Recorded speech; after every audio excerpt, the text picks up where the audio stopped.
We're at Alex's Bar. It's July 14th, 2024, and we're going to be covering this event. There's some rad bands playing. We got Stalag 13, Final Conflict, Dissension, and some other bands that I haven't heard of yet, but I'm looking forward to checking out. So we're stoked. We're stoked to be here, and yeah, we'll see what transpires.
All right, Stan with the Punk Rock Chronicles, and we've got Music for the Lost.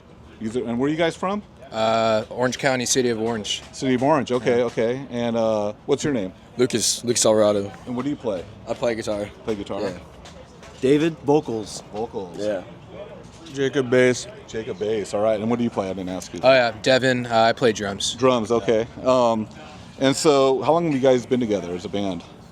A few weeks. A few weeks? Yeah. Okay. Pretty much. I don't know. This is my dad, my brother. It's your dad and your brother. So we've been playing since I was born. So we kind of just put this all together. The Partridge Family, right? Yeah, pretty much. It's the family band and Jacob. Yeah. Well, that's sick, dude. So, yeah, we've been playing with each other for a while. Yeah. So that's really interesting. You guys are family. You guys play punk rock. So what were some of the early punk rock influences that you came up as a kid with your dad? Yeah, I mean, watching his old band, he was in a band, Allergic Reaction, back in the day. That's when I kind of just grew up and got me into the whole thing. I just kind of took it from there. Nice. Being in the scene, just born and raised in the punk scene. So. Wow. Yeah, man. Yeah. And then you got this first show. It looks like a really good lineup. So yeah. This is not your first show. This is second technically. Yeah, we did one at Wayfair in Costa Mesa about maybe 3 weeks ago. We played DI, Dissension, The Grim. Right. So it was a cool lineup. And then this one, we got asked to put on yesterday. So wow. Here we are. Yeah, man. Yeah, you guys are already lined up with just fucking legendary bands. So that's good. Cool. That's going to propel you. Fun lineup, man. We're stoked, dude. Stoked to be here. So what's going on? I mean, you guys are brand new. So what do you guys envision is going to be up and coming for you guys in the near future? Do you have... You starting out? Are you guys going to record? Yeah, we actually... We're recording right now, but just want to have fun, play music, play fast music. Yeah. So that's our thing. I think I heard you guys sound check, and I was like, that shit sounds good. Thanks. So I love fast music. Yeah. I'm wearing an Infest shirt. Yeah, so dude. That's that's rad. So how can people find you guys? Yeah, we're on all band socials online, or right now Instagram, mftl.official. We just started recording a full length last Friday 2 days ago with Paul Miner at Buzzbomb in Orange, right down the street from our house. Nice. So we'll be up in the works for that, get that going, and keep everyone posted. So you can find us on Instagram, Music for the Lost. So. Rad. Yeah, we'll definitely be following you guys. We're looking forward to your set. We'll try to catch some of your set and help you guys. We'll promote you guys. Cool, man. All right. Man. Well, thanks for your time. Yeah, you too, man.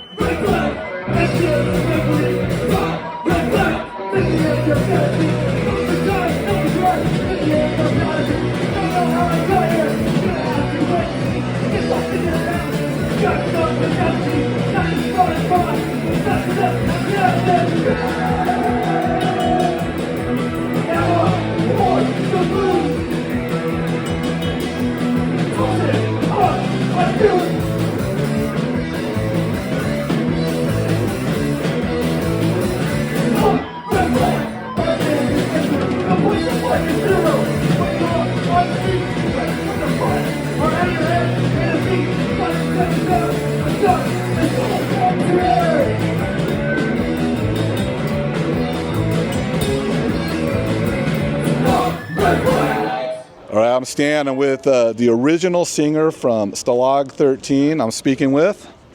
Hi, I'm Ron Baird. Like Stan said, I'm the OG singer, founding member, I guess, of Stalag. the grandfather of the band. But yeah, man. So I've seen Stalag play a bunch of times. I got to see you guys play, I think about a year or so ago when you came back with you for the first time. Yeah. And I was super stoked at this venue. The fucking set was amazing. How does it feel to be back, dude? I don't know. Look, really good. Like, it's like so awesome to play. I always say to my wife, and I've said to people asking me, man, there's nothing like playing. When I get on stage and I wrap that mic cord around my hand and just go, I'm digging it. I'm having fun. I mean, we don't make bank out of this. Yeah. It's really for the love, for the passion. Sure. Just to kind of give back to the scene. And, and it's great seeing all these young bands coming up, like coming from Oxnard, which is, Nardcore, Oxnard hardcore. When we were kids, that was a joke. It was just like, hey, Hardcore 81 from DOA, well, we're Nardcore. And when I went to Australia, man, it became a thing. It just blew up, and Nardcore's like on the map. You got Dead Heat touring Europe. They just got back. I was speaking to Chris from Dead Heat 2 days ago at Nardfest, and he said, dude, man, everywhere we went, there's flyers for Stalag, man. They know you're coming, so that was badass. And it's just great to be back and great to be playing again. Hey, like I've said before, I probably wish we had did this in our 20s, but hey, we're doing it on our 50s. That's cool. So kind of look back. Okay, so I see your energy on the stage, and you're going ape shit. And you were going ape shit when you were young. How old were you when you started the band? Far out. I was probably, when I started the band, probably 16, 17. Yeah. And and when we recorded In Control, I was 18, turning 19. Yeah. And now I'm 59. Yeah. And the energy, man. Like, for me, if I can't play like I played when I was 20, I ain't gonna do it. You know. And it's it takes a lot out of me, more than it did when I was 20. But I do Pilates, like Inferno hot Pilates, man, hardcore Pilates. I do Bikram yoga in 40-degree heat. I ride my bike. I exercise pretty much every day, and that's what keeps me going, man. I'll give a shout out to Hotspot Preston back in Melbourne, man. They're the fucking raddest studio Pilates and yoga if you ever get there, because they keep me fit to play. Oh, dude, I do hot yoga too, dude. That's just a game changer, dude. Yeah. So the energy. So how do you? I don't know. It's probably hard to recollect, but how does the energy feel for you compared to when you were a kid? Do you feel like the same excitement, or is it more? Look, probably the same, man. The same passion. Our message, it's pretty straightforward. It's pretty simple. Most of our songs are about positive mental attitude, really kind of building from, Bad Brains and Minor Threat and SSD. It's got that underlying straight edge tone. I broke edge. I drank for, a while in my life. Never a heavy drinker. I'm straight now. In control, right? Yeah, in control. I still claim edge. I know there's purists out there that will say, oh, you fell off the wagon, you're gone for life, but whatever. I don't drink, I don't smoke, I don't take drugs. I've been married to my wife for 25 years, nearly. Committed. Committed, yeah. It's like, so it's for me, that energy and that passion for that message is still the same, man, because that got me through life, honestly, believe in yourself.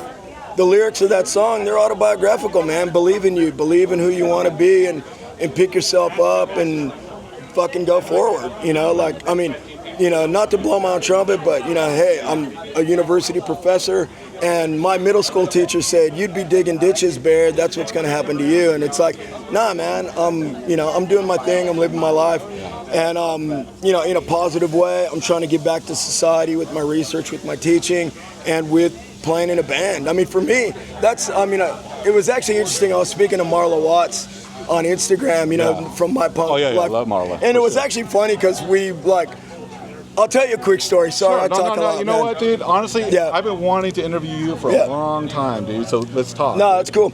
So, there's this story that right after Blake joined the band, because the original band was these other dudes that, I talk about it in the Trust reissue book, and but I started the band with 3 other dudes. And then they were all on LSD at some party, and I kicked them all out because I'm like, you guys are messed up. And I recruited Blake through Brandon. And anyways, about a week after he joined the band, we were like, oh man, Minor Threat were here. So we went to see Minor Threat at every show here. And then America's Hardcore were playing with Minor Threat. They were touring with them up north. Wow. And Blake and I were like, oh fuck, because we were really good friends with Danny Slam and with Drew.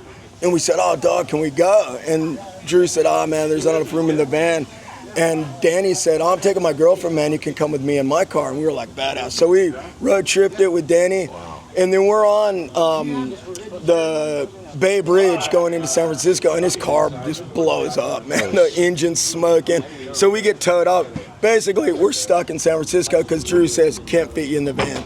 So me and Blake are up there. We got to see Minor Threat 3 more times. Wow. At the On Broadway, at the Tool and Die, and I think at the Map too. Wow. And so we were stoked, and we were, and we had nowhere to stay. We just had our bags, our skates, and so we were staying at the VAT Squats. Oh shit! With okay. DRI, with Kurt. Yeah.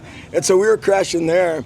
And just skating, seeing Minor Threat, eating at the... Sounds like the life, dude. Oh, man, it was cool. Eating at the Hare Krishna place for free. Wow. And anyways, long story short, when Marla comes in, and now I can't remember how we got back. I always thought my mom sent me bus money, but I can't quite remember catching the bus back. Yeah. And I was talking to Marla on Instagram, and she said, dude, I was staying at the Vats that night, and I was shit scared because it was fucking dangerous. And I gave you and Blake a ride home. And Oh, no way. And then all the dots came back, and I was like, yeah, that's how we got home. Wow, dude. So that was a trip. But yeah, just kind of connecting those. I mean, that's a cool thing talking with, people you knew back in the day, but you might not have known very well. Yeah. Or there were, again, this woman, Sybil Fleming, I don't know if you know her. She was from Pasadena, just a punk. She was a punk, a fan, into the bands. And, I used to say hi and stuff, but now I talk to her a lot on Instagram, and she's just sharing all this, it's like putting the pieces together. And because her and John Roa from Justice League, we often chat about posts on Instagram. Yeah. And it's just cool, is. So I don't know what your question was, but it doesn't even matter. That was a fucking rad story. It's like, I mean, that whole hardcore punk, connection, it's still there. Yeah. And for me, the message and the passion's still there if you want it, And look, I mean, I know some people just like, to see dudes going nuts and, loud raucous guitars, and that's badass. But there is a message behind the lyrics, and, it's there for you to take or leave as you, the choice is yours, man, if I'll quote another one of my songs. But, and that's what it's all about, really, A lot of it's autobiographical and, or semi-autobiographical, but, it's cool. And I know one time when we played in Armageddon Festival, oh, God, that was 2012, these dudes, man, came up after me. Here's another funny story. Yeah. My wife's Australian, When, so basically Stalag broke up, and I was really just bitter because Stalag kind of broke up in not a good way. We kind of never reached where we were meant to be, our full potential. And I was really bitter and pissed off. You're talking about in the 80s, right? In the 80s, yeah. So we're talking late 84, early 85. Yeah. I bailed and went backpacking in Europe. I was in Europe for a couple of years. And then ended up in Australia, and I just wanted to get as far away from the band, and I didn't really in the '90s, man. I didn't really keep abreast of what was happening. I didn't know Nardcore was a thing. And it was really trippy, man. Back to the story with my wife. So I met my wife at university, and she knew. Oh yeah, he was in a band. But in her head, she thought whatever, right? He was in a garage band. And anyways, when it came to playing Armageddon, the dude paid for my airfare, and then I think that was it. He could pay us for Armageddon, but he said, to get the band some money, I'll book you a show at the Gilman. And so we headlined the Gilman, and my wife's up there going, okay, this is interesting. There's 500 kids going nuts, and she was kind of going, why are they're young and they know them. Yeah. And so that kind of perplexed her. And then we get to Narmegadon, and we were running late, dude, because we had to drive all the way from San Francisco, and we did some sightseeing, and then I'm like burning it down the 405. And we get there kind of just in time, man. They're already starting No Excuse. Oh, shit. And we come in, and the stage manager's like, okay, all right, the wives, you go over there, and Ron, here's your mic, you know. And the curtain opens, and I run out, and 1,100 people go, "Rah!" And my wife's jaw drops, and she stops, and everyone bumps in behind her because she's like going, oh my God, this dude's famous. Or at least famous in LA. No, that's she probably wasn't expecting that. So that was a trip for her to go, oh yeah, these guys were kind of a big deal, you know. Nice. We're no minor threat or Black Flag or whatever, but you're a part of it, man. Yeah. You're definitely there, dude. I remember listening to you guys when I was a kid, you know, and I'm younger than you, so me as a kid would have been late 80s. So you guys weren't even playing anymore, you know. And so it's a treat for me to even be here and see you guys play. Really quick, what's going on with the tour? The tour, man, look, the tour's it's been badass. I mean, it's like shows are hit and miss, you know, but man, Nardfest was crazy. Was it? Okay. Played to 400 people, and they loved it. The kids loved it. There was all these kids, man, right in the front, and knew every lyric, man. That's right. And they love you guys. That was really cool. It was really cool just to come on stage in Oxnard, and grab the mic and go, we're Stalag 13 from Oxnard, fucking California, and everyone just rah, and that was badass. And then after the show, all these kids were in the front singing. They were just doing all gang vocals. Man, they were just like, what was it like in the 80s, man? And this one kid, Brandon, I was talking to, was like, oh, dude, man, you went to my high school, man. That's so cool. Wow. So that was rad. The tour has been great thus far. This is our 4th show. Yeah. This one's going to be a scorcher, man. Yeah. YDI, fuck, man. I never saw them back in the day. Final Conflict, we played with back in the day. They're badass. So we're really, looking forward to this. And then we're going up north. We're doing. I wanted to do more all ages shows. Yeah. I mean, that was the thing. Back in the day, we tended to play strictly all ages. I don't know now. I mean, I guess our main audience is older dudes or older women and people. So we tend to play bars, but I still prefer to play all ages shows. And we got a couple coming up in Lancaster at No Comply. At Traumaville in LA with a whole bunch of young hardcore bands from South Bay, SVA, Dimebag, Badass. We played with them in San Francisco last year. Cool. Chimera, Boryoku, Concussion 33. So some really cool young bands. So that's going to be sick, and really looking forward to that. Nice. And and then this is all just kind of prepping for Europe. UK and Europe, we're going and playing Rebellion.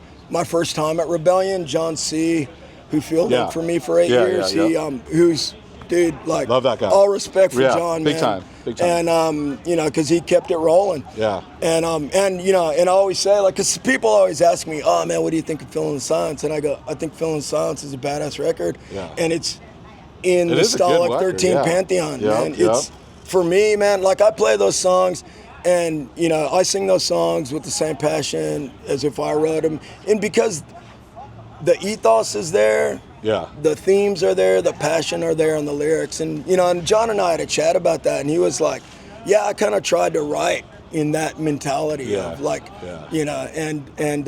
it's, for me, man, that record's, it's In Control, Feeling the Silence, and Now Holding On, Fuck yeah, dude.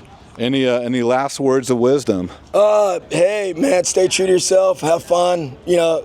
Life's generally a whole bunch of fucking struggles all strung together. Yeah. And, whatever gets you through, man, I mean, hopefully it's something positive, but, music for me, to, quote that, the famous book, Punk Rock Saved My Life, and, really for me, punk and hardcore has just grounded me, has given me ideas, has opened my mind, has, let me travel, let me do things I probably never would have done. Yeah. And really it's, I became an academic because it's the most punk rock career I could think of. It's you're still kind of got a little bit of autonomy. Yeah. You drive your own research, and you can still kind of question authority through your research and through Facts asking are questions. facts, right? That's it, man. So, yeah. So just, I want to keep playing for as long as we can keep it going, as long as people are interested. And yeah, that's it, man. Thanks for the interview. Yeah, fucking thank you, dude. Thanks, Dan. Yeah. Cheers.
This is Stan. I'm at Alex's bar. I'm with Jody Kern. He's actually playing drums for Stalag 13. And can you talk a little bit on what's going on with you guys? When did you start playing with Stalag?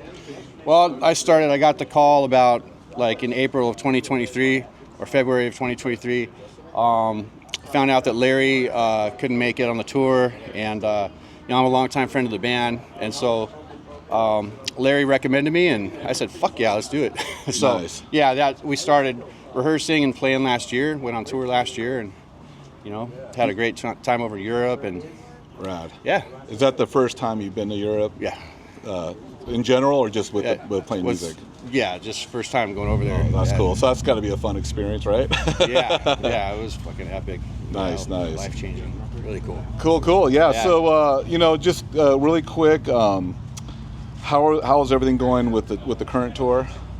Well, we're just kind of like, we fired up the engine, kind of getting it rolling. We're starting to step on the gas as each show goes, getting tighter and tighter again, because Ron flew in from Australia to play with us. So nice. We didn't have much time to, so we practice once, get out there, and it's just gaining momentum, and each show's getting better. So this will be our fourth one on the run, and of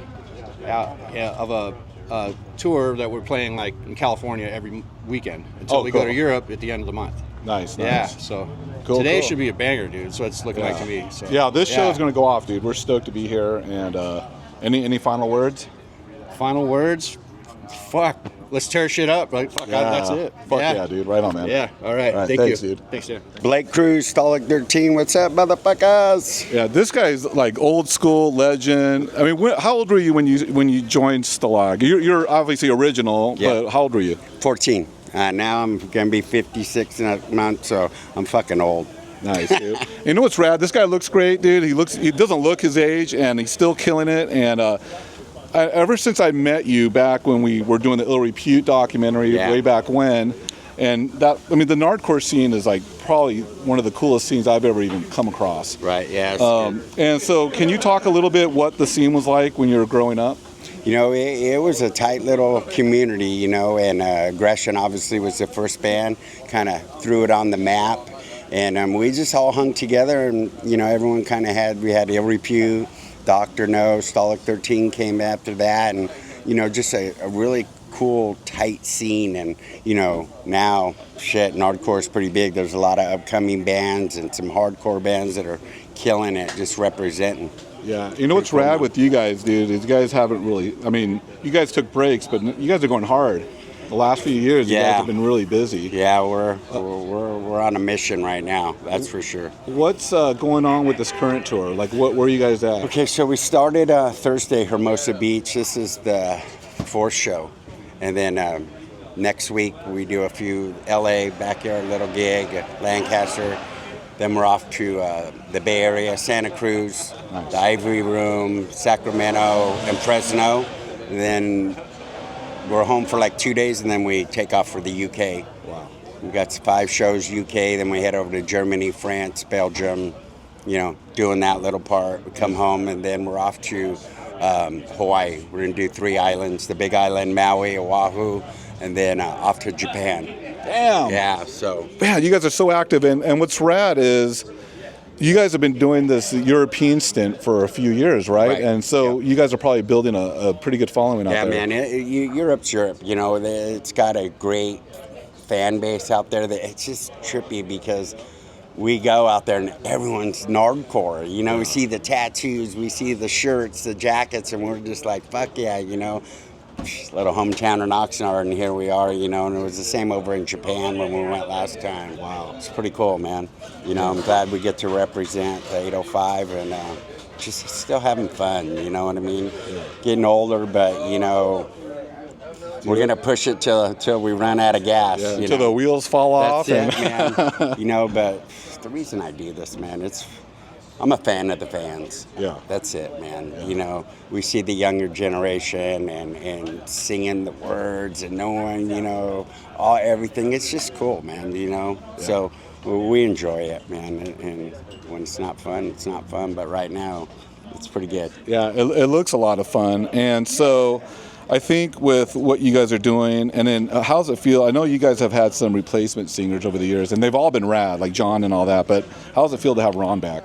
Oh, man, it's a blessing, because he took that long time off, but John C. held it down and kept it going. So without that, we wouldn't still be pushing. But when Ron came back, the energy, it just clicked, He came back, didn't miss a beat, and I think he's stronger than ever. Yeah. So it's been really fun. And, when we used to be in his garage practicing at his mom's house, one of the dreams was like, we just want to go to Europe. And, the first time we went, he didn't get to be a part of that. So we went last year. We were just like looking at each other and we said, we're doing it, dude. And, the long dream we had since we were teenagers, and so let's just keep it rolling, get it while you got it. Yeah, it's like a fucking dream for sure, dude. I mean, shit. It's a little different because Ron lives in Australia. Yeah. So, now when he comes out and has the time, we just got to push. We just got to just go for it, and then we'll be off for a little while. We might even take next year off and finish recording the second part of the Holding On EP.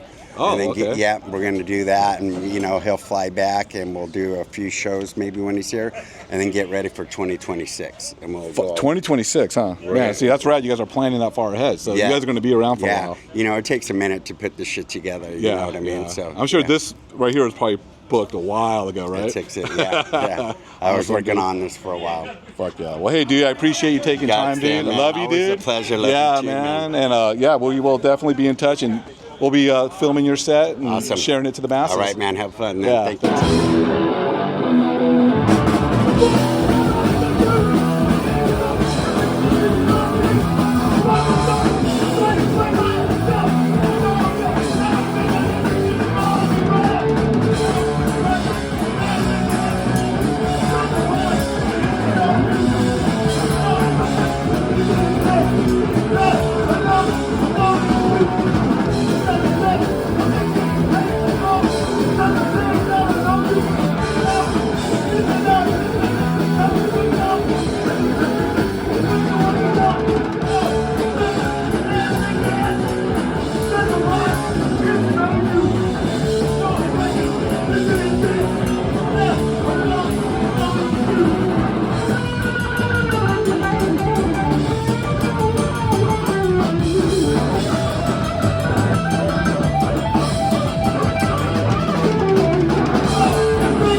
Are we live?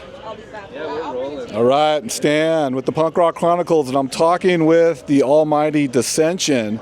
We're at Alex's Bar. It's July 14th, 2024, and we get the privilege to talk to these gentlemen about what they're up to, and we get to catch their set. So I just kind of want to run down the line. Can you just state your name and what instrument you play? Matt Vargas, guitar. Randy Freeman, bass. Kevin Dean on the vocals. Kelly Vargas, drums. All right, yeah, these guys are heavy fucking hitters, man. The band is amazing. And can you talk a little bit? We interviewed you guys years ago, and so that's on our YouTube channel. It was with a different singer. So I kind of want to get the perspective of what's going on with your new vocalist. How's it feel to be the new vocalist in this band? How'd you get on board? It feels fucking amazing. Singing for Dissension is like riding a rocket through space. And how did you line up with Dissension? How did that all come to play? Well, we had a common friend. I mean, we kind of came from the same scene back in the 80s. We went to saw the same bands, had the same friends and stuff, so we weren't too distant. And when I heard they might be interested in trying a new singer, I kind of put the word in and came over there. So you filled out the application and you got hired, right? Okay. I was just listening to the application. Honestly. Like, I'll send it to you. Yeah. No, you did send me some of his music with him singing. No, his stuff before us. Oh, before. Okay. I would love to hear that. So can you talk about your last album that you recorded? I think that was recent, like in the last year or two, right? Well, we recorded a couple. Yeah, we just did 2. Yeah, 2. So Yeah. Can you talk about those and the writing process and where people can find those? Bought the Pharma, that's on all the streaming services. Vinyl's going to come out in a couple months. That was our first one with Kev. He actually wrote the title track. That's 10 songs. A bunch of them we'd been already working on with other, with Eric from before, and then Kev jumped in, and we had about 14, but we picked 10 that we liked. And then we just did a 4-song EP that's not available on streaming or anything yet. It's going to come out separate vinyl, and at the same time that the first Bought the Pharma vinyl comes out in the next couple of months. And that one is all 4 written with Kev, and it's a fucking... I know it sounds stupid, but like everybody says, oh, it's our best one yet. It's our fucking best one yet. When you fucking hear it, you'll be like, oh, okay, it's the best one yet. Well, I'm looking forward to hearing that. What is going on with you guys now that you have a new vocalist? You guys seem like you're more active these days. What's going on with the band regarding shows? Are you guys planning on any tours or? I mean, touring's tough at maybe some weekenders. Yeah, weekend warrior shit. Yeah, weekend warrior shit. Because everyone's working and has families now. So everyone has like real jobs now. It's like real shit. Yeah. Well, you guys have been on some pretty good local bills, that I've seen. What was some of the latest that you played? Garden Amp. We just did that DI thing, and that was at the Wayfarer. Yeah. Oh, we got Garden Amp coming up with DRI in October. That's going to be a good one. Yeah. And then nothing really locked until October. Just trying to finish the record covers and get the fucking records out, get the vinyl out, figure out how to do a Shopify so people can buy shit and not rely on me to bring shit or Kev or whatever. You want to automate that shit, right? Cookie cutter. Exactly. That's the next hill to climb. All right. So are you guys? I mean, I know you guys all work and stuff, but I think you guys are known overseas. I mean, I know we've had people our following for the Punk Rock Chronicles. We have people international, and I know when we posted your podcast and all that, we got people hit us up from like Brazil and shit. Well, we have a following in Brazil back from our first album, Why Work for Death. Yeah. So as soon as like the social media became a hit, they start hitting us up. You say, I remember you guys from back in the 80s. Nice. It's pretty nice. We just got some Brazil fucking messages the other day. It's trippy, man. Yeah. I mean, I don't know who, Azra International or somebody licensed it back then, and then another Brazilian company just licensed it 2 years ago. Wow. So they're into it. Yeah. Maybe we should go down there. I think you should, man. I mean, at least make a vacation out of it, right? Kind of like mix pleasure with business, right? Yeah. You want anything to say? Send us some tickets. Yeah. Right there, I'm paying. All right, guys. Well, we're looking forward to the set. We appreciate the time.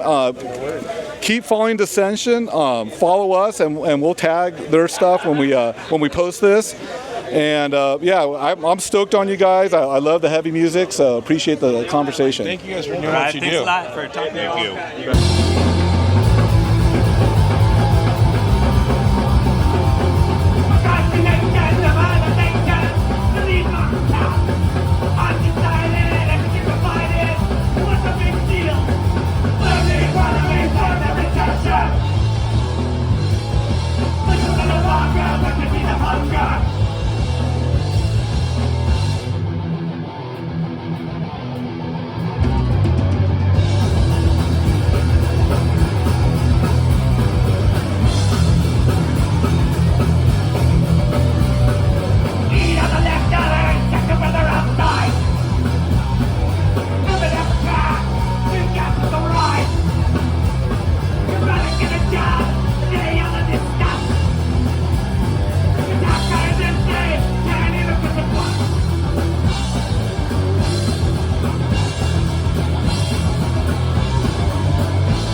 All right, I'm Stan with the Punk Rock Chronicles. We're at Alex's Bar. It's July 14th, 2024, and we're speaking to the members of Final Conflict. Who am I speaking with today? Hi, I'm Ron Martinez, the singer.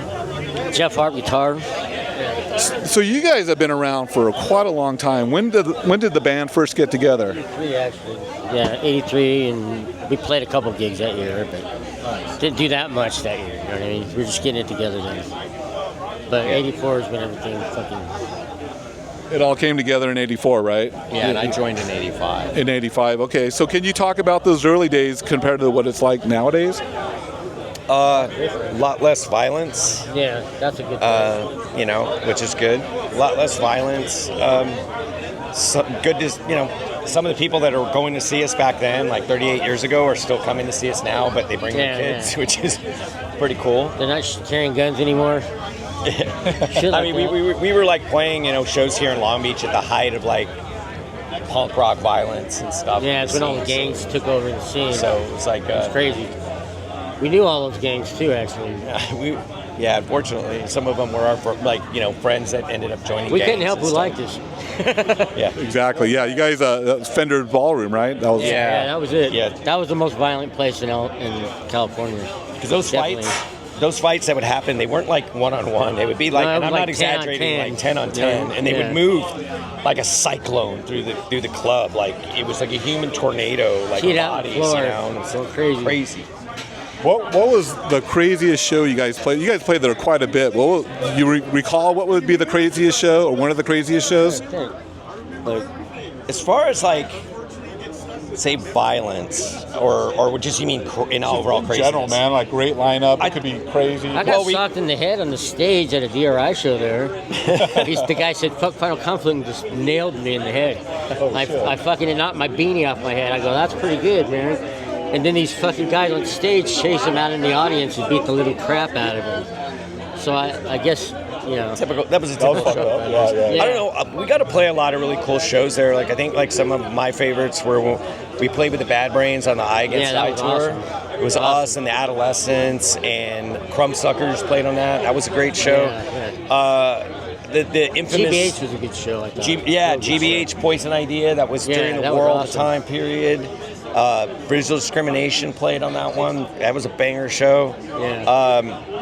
And the infamous Discharge Grave New World Tour, which was like all They the got booed off openers. the stage that night, dude. All It the was openers awesome. were crushing. Like, it. what the fuck? Like Cryptic Slaughter played first. Oh, No. Attitude Adjustment was first. Oh, damn. Then Cryptic Slaughter. Then us. Then Dr. No. Oh, all right. And then Discharge. And when Discharge went on, like the crowd just wasn't having it. Fuck you guys. Unfortunately. That was when the metal years, right? So was it the metal Dr. No? Years. It was the good. I don't know. I think all era of Dr. No was good. But no, that I'm was talking still about Discharge. that was still the 3-piece lineup that the. Oh, Dr. No was always good back then. Yeah. It was Always. still the 3-piece lineup of Ishmael and Rick Heller and Kyle. Oh, okay. Kyle, yeah. It wasn't the Wreckage and Flesh lineup. Yeah. Kyle's a shredder, too. Definitely. Yeah, you guys have a harder edge sound. So you guys, I could see you guys playing with like Cryptic Slaughter and all those like thrash bands and shit. How did you guys feel like from the evolution from like, you guys are old school, maybe Final Conflict didn't come around until like 84, 85, but you guys were there in the early 80s, right? And can you kind of talk about going to gigs in 78, dude. Yeah, so you saw the evolution. What was the evolution like from like the early 80s hardcore scene to the later 80s, where everyone kind of did change the It sound? just got more violent over the 80s, you know what I mean? And then it kind of fell apart for a little bit. You know, like the 90s, punk had pretty much fucking drizzled a little bit. And hardcore kind of took over, like that second wave of like bands like Youth of Today and stuff like that. Yeah. You know, and the thing about Final Conflict is even prior to me joining the band was what I liked about the band was it was, you know, punk rock music like Discharge, but with a metal sounding guitar, and that was because Jeff is a huge Black Sabbath fanatic, and he was trying to combine his favorite. That's my favorite band. I never stopped bands, liking them you know? until I got into punk. That's stupid. And you know, so the band never. You know, we always got labeled as a crossover band. We still do. You know, and it's something that he doesn't take kindly to at all. I don't mind it. Okay, but. No, because when I got into punk, hippies were beating the fuck out of us every day, dude. So I feel good about that. Yeah. I mean, like, what's this fucking hippie Jeff doing at a likes show? to make a point, and we Shit do like that. We are a punk rock band first and foremost. You know, people want to call us crossover. That's fine, and I'm okay with that. But we are a punk rock band. Yeah, we got metal guitar sounds, but we have songs that are punk we're as punker fuck, kids, too. man. Like we still are. We're punker dudes now. You know. Yeah. Punker granddads, I guess. I don't know. The grandpas. So you guys played in the 80s, and you guys took a break for a while, right? I saw you guys in the 90s. There was a couple periods of time when the band stopped playing. Yeah, I remember a different singer. But Jeff always kept the band going in some way, shape, or form. Like either I would say, I quit. I can't do this right now. You know, I'm out. But it was never fuck you, I quit. It was just like I can't do that. Never that. You know. But Jeff. We're still really good friends. We're still best friends. He's still my best friend. We drive each other absolutely nuts sometimes, but we're still best friend, you know? But yeah, it's like what was I saying, man? I'm sorry. I'm 58. Well, check this out. So you guys are still playing a lot actively. Yeah. You guys are playing a lot of great shows. I just saw you guys play with Infest. Yeah, that was fucking sick. That was a great show. What's up with you guys these days? I mean, you guys are playing locally. Are you guys doing any touring? Are you guys going overseas at all? We went to Japan 2 years ago. We did, okay. Yeah, and like, awesome. Just basically, a couple of us have like day job commitments. I play in another band too. Yeah. So our drummers. Whenever we get offered a show, it's never like, oh, how much are we getting paid? It's always, where's it at, and who else is playing? Because we like to base it on like, that's a show I'd be at. Yeah. Like that's a show I'd be at. So we'll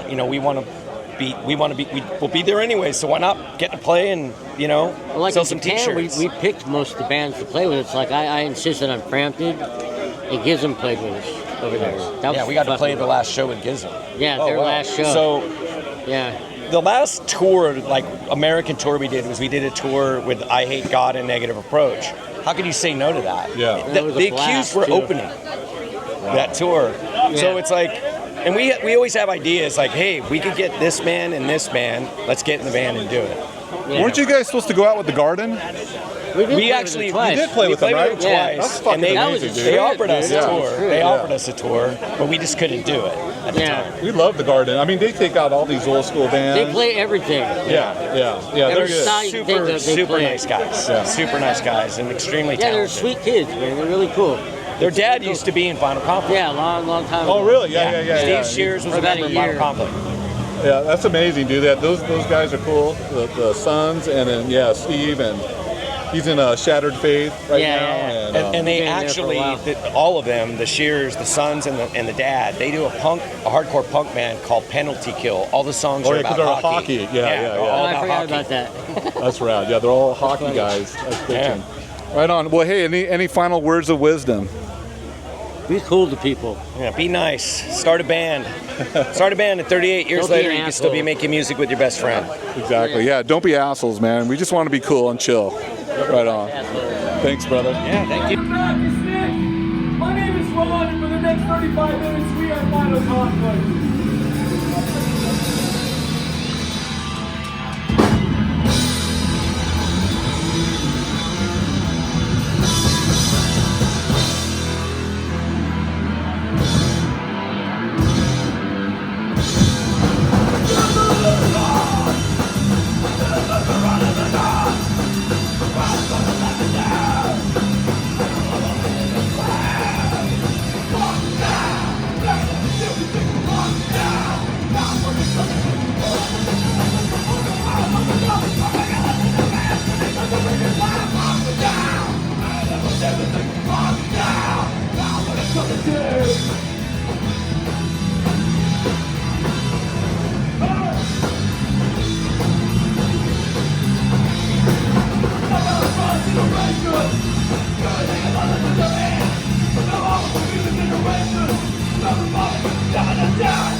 All right, I'm with someone that I see at the shows all the time. This guy is a staple in the scene. Can you introduce yourself? I'm Albert Licano from Long Beach here. I take pictures of the local scene. Been taking pictures for a while. This guy takes pictures, I think, at every show there is. I mean, this guy's at every damn show. So can you talk about when you first got into photography? I've always been that guy that's been at all the shows, that always had a camera back in the day, but never took it too seriously until maybe about 10 years ago. I started getting into more camera gear, decent stuff, because I was at the shows anyways. And I'm like, man, why am I shooting with crappy shit? Yeah. I might as well get good gear to kind of take better pictures. And eventually, I know most of the bands and everything, and then that kind of helps out in taking pictures. Shows. Yeah. Fuck yeah. So you started like in the 90s, right? Shooting photos? Off and on? Off and on. I have a lot of pictures of old bands that are going, in through the 90s. I don't know. I mean, like Los Crudos, Rocket from the Crypt, Zeke, the Dwarves, anything that was kind of happening in the 90s. Yeah. So how often do you typically shoot shows in a month? In a month? It could be, sometimes 10 to 15 different shows in a month. I'm usually out and about. Sometimes people will call up, say, hey, we'll get you in. So I'm like, oh, okay, how can you say no? So I'm there, and then there's other shows I want to go see, and then I usually try to take my camera with me anyways. Yeah. I mean, this guy's at 15 shows a month. I mean, fuck, that's gnarly, dude. So what are you excited about today's show? Well, I'm excited to see Final Conflict. It's a real good bill, and I love matinee shows. Yeah. I mean, when the older we get, it's like, okay, this show's going to end kind of at a decent time, so I'm cool with that, and I love the venue, so everything's cool here. I mean, it's this bar. Any final words of wisdom? No, I don't know. If you're taking pictures, don't let anyone tell you can't. Just get out there and do your thing, and just experiment, practice, make friends with some of the bands, and they'll help you out along the way. Right on, brother. All right, man. Appreciate it, dude. All right. No problem, man.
Let's